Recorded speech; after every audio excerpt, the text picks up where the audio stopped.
Jake Humphrey's Platinum Sports Picks. We are into it today. I'm coming at you guys from 10:23 Tuesday evening.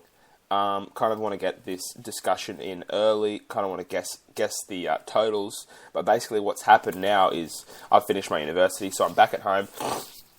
I finished my uni for the semester. I'm back at home, and I'm really able to focus on these games, these NRL games, and all of these games. So first thing I'm doing, pretty much first night I've got free, is hitting up these games. Okay, so basically, we're going to get straight into it. The totals haven't been released yet. We've got all the lines released so far for the round of NRL. It is a full round, 8 games, and this round comes before a 4-game round because the Origin period is a real pain and it's hanging around. And we've got to try and make money throughout this Origin period that is difficult because you've got results like Warriors 36, Brisbane 18, and a couple of. There's always a few head scratches throughout this period, and the New Zealand team, the Warriors, always tend to pick up some points on the rest of the competition because they just don't have anybody. Who's playing Origin footy.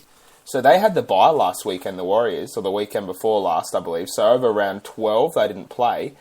And they pretty much had a 2-week preparation for Brisbane, who had a 3-day preparation for a lot of their players. And we kind of didn't think the Warriors would do what they did. We thought they'd be competitive, but we didn't think they'd do what they did, and they kind of proved us wrong there. And we've got to be able to kind of stay on our toes and be aware of what's happening with the teams throughout this Origin period. So the first game is on Thursday evening. I love having a Thursday game. Don't have to wait as long. We've got the Brisbane Broncos playing host to the Canberra Raiders. Now, the Brisbane Broncos, they haven't played the Canberra Raiders at Suncorp Stadium in several years. I'm looking back now, and the last 4 matches they played against the Raiders have been in the nation's capital. And, the Broncos, I was watching NRL 360 tonight, and they were talking about whether or not the Broncos are just in a bit of a form slump or they've got some genuine trouble. And to answer that question, I think that the Broncos are still a very, very good team. I think that they've lost 4 of their last 5, which is quite significant. They played the Sharks on the road, and I don't think there was any shame in losing that game because the Sharks are obviously emerging as probably the best team in the competition or way up there.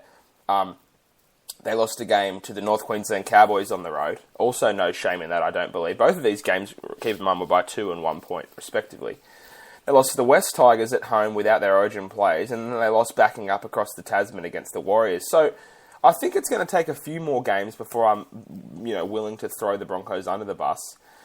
They play host to the Raiders, who are in really good form. They've got 15 competition points. They're coming 6th, and the Raiders are kind of that team that every single season you say, damn, if the Raiders could get it together, they'd really do some things. They'd, challenge for a competition or challenge for a top 4 spot. And right now in 6th position, they're certainly doing that.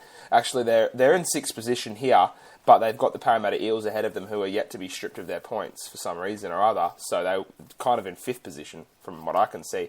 Brisbane Broncos have Corey Oates, Matt Gillett, and Travis Waddell coming in. So Andrew McCulloch, their really quality hooker, is still on the sideline. I'm not too sure what he's done to himself, but he's not going to be playing this weekend. And for the Raiders, Jack Whiten and Shannon Boyd are out of the team, and stepping in will be Paul Vaughan and a new fullback, Zach Stanto, making his NRL debut. And this is the first I'm seeing of this lineup, and I'm not really sure what's happening with Jack Whiten. I'll just Google him now and see what's going on with Jack Whiten. 734-day NRL exile over for Zach Santo replacing Whiten. So I'm not too sure what this story's about. I don't actually know what a 734-day exile means. I can't really. For everyone again, so he's played 1 game, Zach Santo. He's played 1 NRL game, which was 734 days ago, and since then he hasn't played since. I'm not too sure what's wrong with Jack Whiten, but he's not playing, which isn't horrible for the Raiders because Jack Whiten's just been a walking disaster for the last 2 months of the season. But I still think Jack Whiten offers quite a lot, and you're going to stepping in as Zach Santo playing your second ever NRL game. You're going to be under a lot of pressure from the Brisbane Broncos, who are going to be keen for a win. Under a lot of high balls. I think he's got a pretty tough task. The Raiders team, however, does look very good. Sean Fensom is still out on the sideline, but you've got guys like Croker and Leilua, a bench of Baptiste with Tapani and Asia Soliola, so Josh Papali, Paul Vaughan, Junior Paulo, Aiden Caesar, Blake Austin, Jordan Rapana. So this Raiders team is certainly quality, but this Broncos team, people are challenging the Broncos and saying, well, how do you think they're going to go? Do you think this is a real slump they're in? And I don't think it is. I don't think they're as good as the Cowboys or the Sharks or even Melbourne, probably. But the Broncos are still going to finish fourth or thereabouts. They're a good team. The only reason they're kind of going to be slumping so much is because historically they've always been affected by the origin unavailabilities. And that's going to affect them this year as much as it has every year. I don't think we should look into it too much. They had 2 losses to the teams coming first and third by 2 points and 1 point. And then they had a couple of origin-related losses. And that's what I'm going to put it down to. I think that a full-strength Broncos team this week are going to, minus McCulloch, are going to be able to really, really trouble the Raiders. And, we faded the Raiders 2 weeks in a row, or I have anyway. And, we paid for it 2 weeks in a row. The line in this one, we're looking at about 10 or 10.5.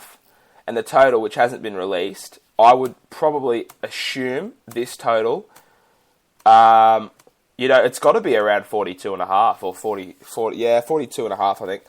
The Broncos kind of, they play really good defence at home, so I'm not sure how much faith the odds makers have in the Raiders putting up over 20 points like what they've been doing recently. So I think that 42.5 or 41.5 is an appropriate total for this game. I think that's what we'll end up seeing. Now, the second game on Friday night, and who remembers this horror fixture where the Tigers beat the Rabbitohs about 6 weeks ago, and, I got a bet wrong, and I was really, really upset about it, and I said to myself, I'm not going to force plays in this situation again, and here's the situation. It's the West Tigers versus South Sydney Rabbitohs, ANZ Stadium, and basically the odds look pretty similar. The Tigers have what appears to be the best-looking team they've had on the park in quite some time. They've got James Tedesco coming back. They've got Robbie Farah and Tim Green. I mean, Tedesco played last week, but, he's probably going to have some better weather to work with this week, and he's got 1 game under his belt, so I think that this second game back he's going to be more likely to make an impact.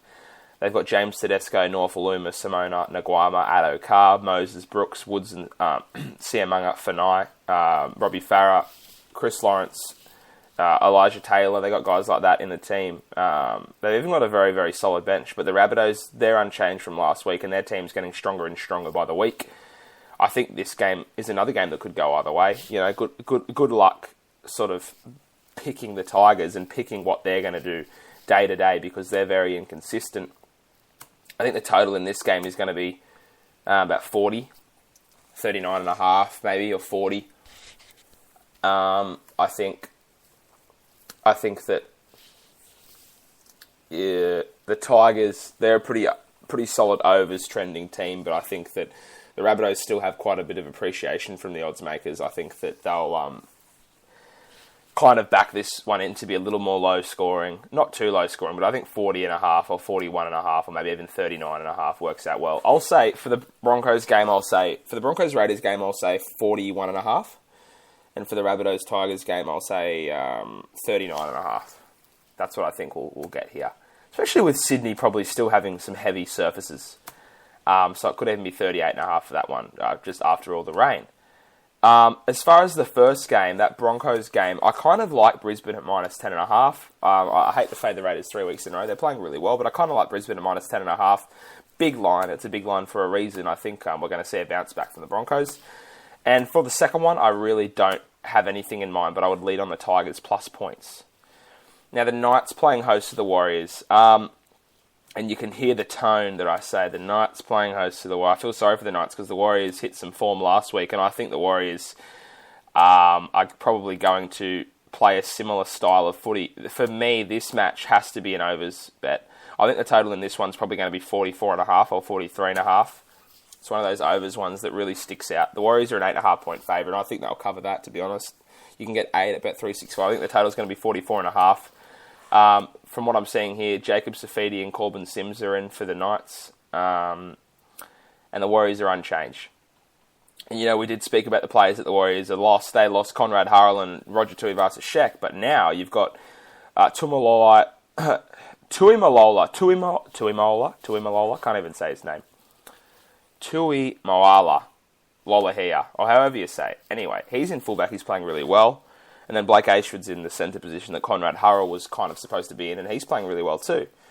The halves, Thomas Luloi and Sean Johnson. Isaac Luke, Ben Madalino, Manu Vadavai's back on the bench. This Warriors team's looking just as good as it has all season. And the Knights are still lacking talent. They've got, Corey Dennis, Jake Memo on the wings, a very, very inexperienced backline. Jack from 6 to 1, you've got Jack Cogger, Jake Memo, Nathan Ross, Sione Mataudia, Corey Dennis, and Dane Gagai. And that's a very, very inexperienced backline against a bulldozer like Conrad Hurrell. And even Solomone Kata, a bulldozer like Solomone Kata, and you've got, Manu Vadavai out there and Sean Johnson who's going to be attacking those players. It's a bit of a tricky one. The Knights pack does have a bit of size with Paulie, Safidi, Mateora, but also a lot of youth. They're a very, very young team, and their youth has been showing all season. They just haven't been in most of the competitions they played. For this one, I probably wouldn't be jumping all over the Warriors to take an 8-point line, but I certainly would be jumping on the over anything around 44. Because I think the Warriors, the way they played attack last week and the way the Knights have been conceding points, they'll score about 30. And the Knights are always good for a couple of tries at home, and they scored 16 last week, which was more than we thought they would, and they also scored 18 at home against the Eels. So I think that the Knights, they scored 20 the week before that against the Tigers. 12 the week before that against the Tigers. So they're scoring a couple of tries per game, and I think that's probably the only contribution we'd need from them for this one to go over the total.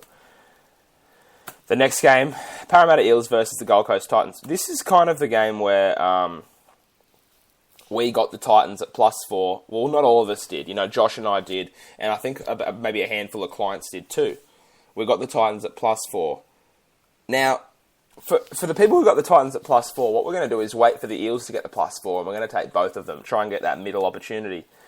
Now, picture this. Picture that we never got a bet on this game. It's a new game. It's a clean slate. Conrad Hurrell's playing for the Titans. He's coming off the bench. Cameron Cullen is into the team, and he's the 19th man. So they've just got a couple of extra blokes travelling with them because they're playing in Darwin. And the Eels have a halves pairing of Kenny Edwards and Corey Norman. Isaac De Gois is in hooker. So they've got Clinton Gutherson in the centres, which for mine, having Clinton Gutherson in the centres isn't too much of a loss. Takarangi's a great player. He's really picked up his form this season. But Clinton Gutherson, for mine, is an outstanding player. He does all the little things right. He's got a good cardio tank. He's always making meters out of his own end. He rarely makes errors, and he's a handy defender. I think that in a matchup where he's probably opposing Josh Hoffman or Nathan Davis, he should be able to hold his own in the centre spot. But the real issue lies in the halves with Corey Norman, who I think works much better when he's got Kieran Foran next to him. He now has Kenny Edwards with him. And, the Eels have a prop pairing of Daniel Alvaro and Danny Wicks, and they're really going to miss Paulo, who just took off down to Canberra. Back row still very strong for the Eels. I mean, they could be right in this game, the Eels, but they do see themselves as a +2 underdog. And I think that, given the way the Titans are playing, I would probably lean on the Titans at head-to-head at $1.75. But, we've got +4. Josh and I do. And for the people who have +4, we'll kind of work with them. And for the people who don't have anything, we'll kind of work with them and see what we like for that one. I think the total in this game is going to be 38.5. I think they still like the Eels unders, the odds makers. I think they still reckon they'll play good D.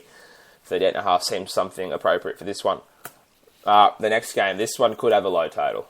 Roosters versus the Storm in Sydney. I think this total will be about 35 or 36. The Roosters appeared to be very, very switched on last weekend. This weekend, they still don't have Mitchell Pearson. They've got Ryan Madison and Jackson Hastings coming up against Cooper Cronk and Blake Green. Roosters versus Storm. Both teams are relatively unchanged. The line here for the Roosters, I believe, is something like +6, a home line.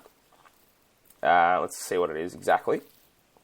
If I wait for it to load, it is +6 a home line. +6.5 is probably better. Is something that I'd opt for. Yeah, we've got +6 for $2 on Bet365, so I'm guessing it'll be +6.5 elsewhere. So basically, the Roosters are playing the Storm,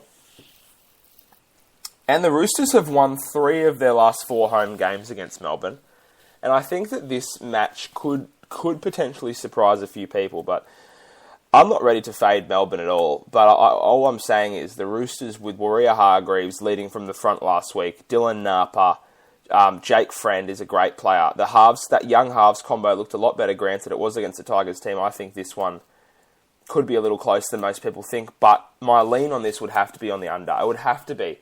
We should go back to riding a little Storm under period. It's like they don't concede more than 10 or 15 points per game. It's at the point where their defense is that good, and I think against the Roosters, who are going to lack, creativity, they're going to with Ryan Madison and Jackson Hastings. I mean, if you're talking about a halves combo of Mitchell Pearce and Jackson Hastings, at least with Pearce, he's got experience. He's got a pretty diverse attacking game. And I'm not saying Hastings and Madison can't mix it up and can't put points on the board, but I think that the pressure that the Storm are going to apply on them and the kind of the experience of all the Storm players and how well they've been playing defence as a unit, I think 2 young blokes like Madison and Hastings going from a game against the West Tigers to now a game against the Storm are going to find it pretty tricky to make some inroads in that Storm defence, and just like everyone has this season. If Jonathan Thurston and Michael Morgan can't make inroads in a Storm defence, then how are Madison and Hastings going to have more than 10 points or 6 points worth of success? So that's what I think for this one. And the Roosters' defence is still quite solid. They have been. I mean, I'm not going to say the Roosters' defence is solid because they have gone away from the tough style that we're used to seeing from them. I mean, they conceded 32 points against the Bulldogs, 26 against the Titans. They shut out the Newcastle Knights. Before that, they conceded 20 to the Dragons. So this Roosters team really... Look, I'm kind of waiting for a really tough performance from them. Last week was kind of an old-school Roosters job, but they still conceded 18 against the Tigers. And in that fixture 2 years ago, they wouldn't have conceded a try, to be honest. I'm still waiting for them to get a little bit better. But, I don't think the Storm are going to struggle in this one. I think the Storm would be a good option to pair with another team. If we can pick another team who we think are a good pick, good value, like maybe the Warriors plus Melbourne, that'd be a nice 2-leg to kind of get a multi going. Because I wouldn't want to take the Storm to cover points because it could be a low-scoring, scrappy game, but I do think they'll win the match, and I do like the under as well. Now, the next game... This game here, Sea Eagles versus Panthers, probably has the best total, the best opportunity for a winning bet than any game I've seen this weekend. Messaged Josh earlier, asked him if he liked it, and he's probably going to get back to me in a couple of days. But I like the Sea Eagles at home +6. Now the Sea Eagles, we took them +6 last week. They lost by 12 points, nearly got the cover down the end. But the reason I like the Sea Eagles +6, so last week they lost Jamie Lyon and Daly Cherry-Evans. And they lost Brenton Lawrence as well, who's a good contributor off the bench for them in the forwards. But basically what I've seen from Manly this season, when Manly were at their very best this year, Cherry-Evans wasn't in the team. They had Coruscant in halfback. He's returning there. Okay? And this back line that they have isn't very good. It's not fantastic. They've got Dylan Walker in the 5'8" spot. They've got Matthew Wright on one wing, George Tafua, Tom Trbojevic, Braden Williame, and Brett Stewart at the back. Their forward pack is Nate Miles, Darcy Lussick, Matt Parcell, Jamie Bura, Lewis Brown, and Jake Trbojevic. That's still a relatively strong forward pack with some good players like Bura and Trbojevic who can create a lot for you on both sides of the ball. They can force errors and get dominant tackles defensively. And they can get the arm free when they're running the ball. And I think that, Bura can pop a short ball up. They're skillful next generation type back rowers. And they're going to be a handful for anyone they play against this season. And Manly are a +6 underdog in this against the Panthers team who have just dropped Jamie Soward. And now they've got a new halves combination of Nathan Cleary, and Bryce Cartwright. So I think that this Panthers team might be in shambles in the halves. Cleary has been playing extremely well in the Holden Cup. And Bryce Cartwright has obviously played a lot of footy this year, but never in the back row. They've got Tyrone Peachy in the centres, pairing with Wanga Blake. Peter Hiku's obviously not playing. He's still out. They've got Chris Grevsmore coming off the bench, who's a new signing from the South Sydney Rabbitohs, who I do think will bring a lot for them. The back row, Trent Merrin, Isaac Yeo, and Matangi. So they've taken Peachy out of the back row. They've taken Cartwright out of the back row. And that back row, to me, doesn't look very strong at all. And add this to the fact that the Panthers they just cannot win a game by more than 3 or 4 points. I think this is a really good pick for a home Manly team to have a crack. I love Manly +6 in this one, and I think that's what we're going to end up playing with. And the total in that one's probably going to be 36.5. I'd say 36.5. That's going to be a pretty low total for that one as well. Now, the second to last game is the Dragons versus the Bulldogs. The Dragons are well rested, and you know what? Just like every other game so far, most other games so far, I pretty much like the underdog. Well, I mean, I like the underdog in the Rabbitohs game. I like the underdog in the Manly game. I like the underdog in this game. And I guess I kind of like the underdog a little bit in that Roosters Melbourne game. Maybe a little bit. So I guess I'll rephrase that. I don't like the underdog in every game, but this is the third or fourth game where I do like the underdog. And the Dragons, they're looking to be about, what are they going to be? Plus something. You know, this is a crazy, crazy line for me. The Dragons are +8. What's happening with the Dragons here to give them +8? Let me go through their team. Okay, Dugan's still out, right? So they've got Jason Nightingale at fullback, Kurt Mann and Khalifa Law on the wings, Ewan Aitken and Tim Laffey in the centres, Gareth Widdett, Benji Marshall in the halves, a front row pairing of Lisa Armour and Russell Packer. The back row is Joel Thompson, Tyson Frizzell, and Mike Cooper. The hooker is Mitch Rain. That is a great, great team. And the thing about this Dragons team is they have so much chemistry defensively. They're a very good team. And now you look at this Bulldogs side who couldn't even kick a footy in the first half of the Sharks game. They've lost 2 in a row now, I believe, dating back to their loss against the Raiders. And I don't see why it won't become 3 here against the Dragons team, who could certainly frustrate the Bulldogs. This one is at ANZ Stadium. I don't know why this isn't at Wynn or Jubilee. I don't know why they take this game to such a big stadium, but it's at ANZ Stadium. Let's go through the Bulldogs team and see if there's anything really wowing from that team. This total will be low, 36.5. So, for the Bulldogs, let's have a look. I'll look on NRL.com right now and see if anyone's returned. No one's returned. Greg Eastwood's still out. They've got David Clemmer in lock and Fatala Mariner in second row. The only thing I can think of here, and I get the feeling the Bulldogs have a really good record against the Dragons.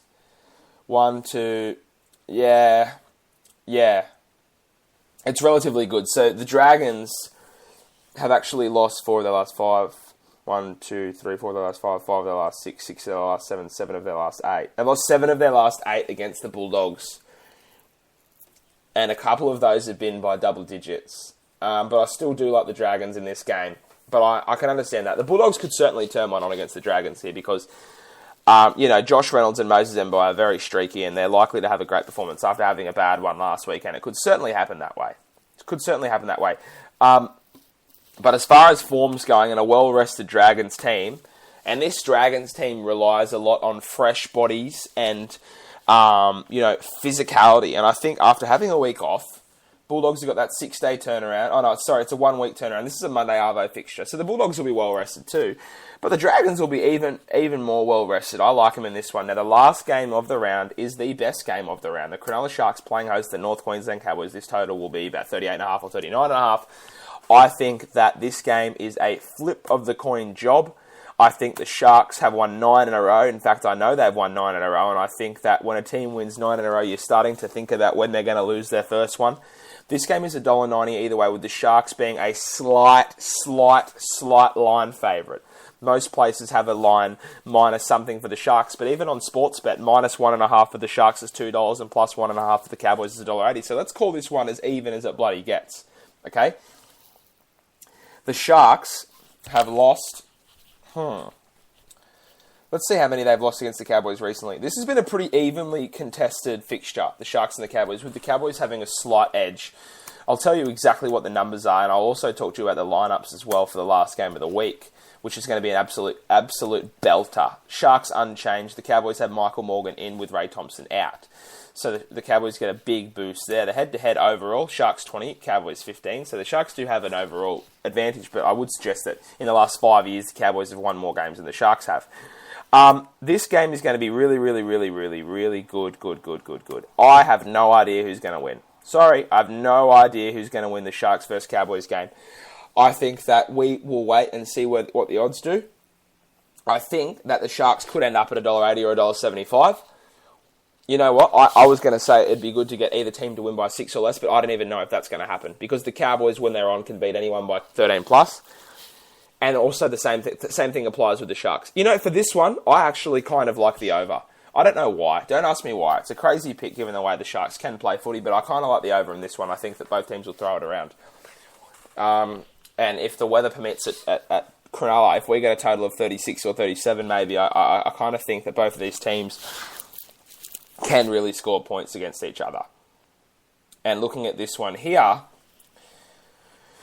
so 1, 2, 3, 4, 5, 6, 7, 8. So 7 of their last 8 games have produced at least 39 points.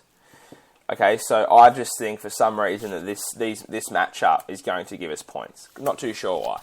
So let's go through it. Broncos Raiders. I think the total is going to be 41.5. Tigers Rabbitohs, let's say 40. Knights Warriors 43.5. Eels Titans 38.5. Roosters Storm 36.5. Eagles Panthers 36.5. Dragons Bulldogs 36.5. Sharks Cowboys 38.5. They're the totals. They're the lines. Early preview. Picks will be coming out tomorrow. I'm going to be right on top of it. What we're going to do is I'm going to drop my picks, then we're going to drop Josh's picks after that too, just to go back to kind of splitting us up. Okay, so I hope you've enjoyed the podcast. We're going to have a good week end with the NRL this week, mate. I tell you what, this season, plus 32.97 stakes. Let's try and get to 60. Let's try and get to plus 60 stakes, or let's try and get to plus 50 stakes. And a 50 stake chase for a year means if you're betting $100, you've made $5,000 on our NRL tips. And if you're betting $1,000, you've made $50K in 1 year. So who needs a salary? You just need PSP NRL, all right? So keep your eyes out for the picks, and keep your eye. We had a sweep today with the MLB and the NHL. You know, we're just killing it across the board. Keep your eyes out for the NRL picks. Keep following everything else we've got. Pay me for Wimbledon. You won't regret it. Thanks a lot. See you later.